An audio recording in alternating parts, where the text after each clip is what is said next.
And this morning on Summer Spotlight, we are celebrating an important milestone for two Elkhart natives, the author and the muse.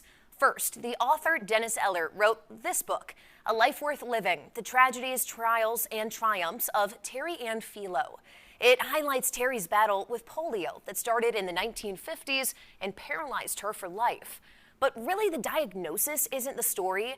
Dennis chose to use that as a starting point to shed light on the work that she did in Elkhart and what helped the city put it on the map as a hub for musical instruments and pharmaceuticals, too.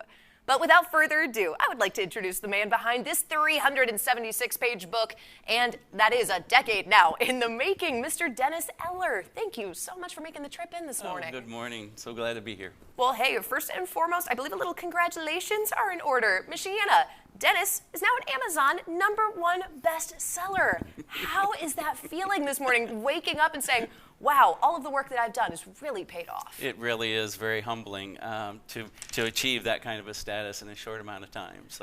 And of course, we want to dive right into that work too.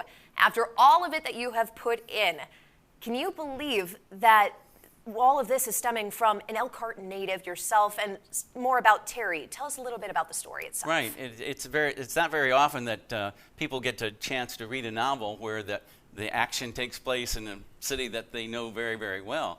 So Terry's story is just a story that had to be told. Everything that she went through to get to where she was, where she got to, and before any disabilities acts were ever passed. So she and her parents had to fight a lot to get her an education, to get her a job, a college degree she ended up with, but it was a battle every step of the way. And what is your background? How did you come upon Terry and decide to write a book? Yeah, Terry is actually my second cousin. And we kind of grew up together. She stayed at our house a lot. Matter of fact, she was at our house when she got polio, which terrified my mother quite a bit. Sure. But we started writing this book about 10 years ago. She said, I want to get my story out there. And I said, okay, let's do it. And then unfortunately, she passed away within 6 months. So it's been a work in progress, and it's been a project, but I really think the feedback I've gotten in the book has just been tremendous, and it's really touched them. And the fact that you guys are cousins, I feel like opens the door to allow Terry to kind of be a part of this as well. How much input did she really have in this novel? Yeah, she had quite a bit, because after she passed, she left behind some very detailed journals of her life. I could not have done the book without them. So she had the capability of talk texting, into a computer even back then, and those journals were instrumental in helping getting her story out there. And I love that you say instrumental, because we're also talking about Elkhart as well. Can you touch on some of those little facets that really our Elkhart natives will say, hey, I know what you're talking about? My whole family worked in the band instrument business. My dad was a foreman at Selmers and Bishers, and so there's a little fun fact in the book about a song from a musical called The Music Man. Yes. It's called Gary, Indiana. Well, Meredith Willson, when he first wrote that, it was supposed to be Elkhart, Indiana, the band instrument capital of the world. And he got to singing it, Elkhart, Indiana, Elkhart, and it didn't have the right lilt to it.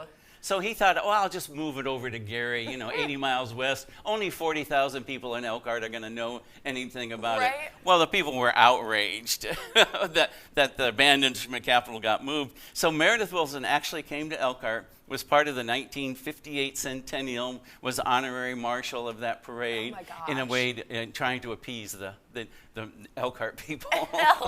Well, hey, as we are talking about a celebration now that we know the true story behind that song, Elkhart, Indiana, not Gary. It was Elkhart. How funny.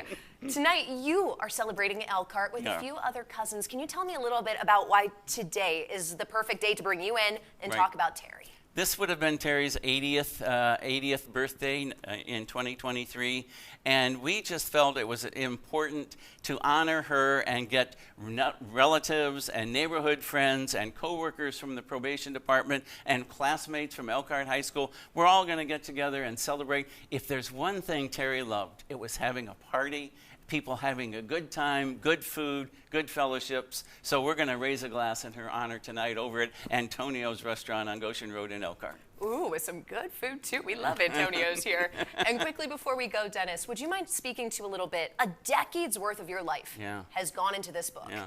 What was the biggest high and what was the biggest low for you? The biggest high was the feedback I'm getting from people. The biggest low was editing. Oh my goodness, editing.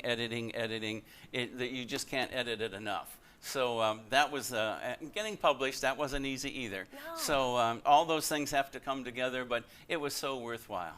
And Dennis, right now we're actually taking a look at Amazon. Michiana, this is exactly where you can pick up A Life Worth Living by Dennis Eller.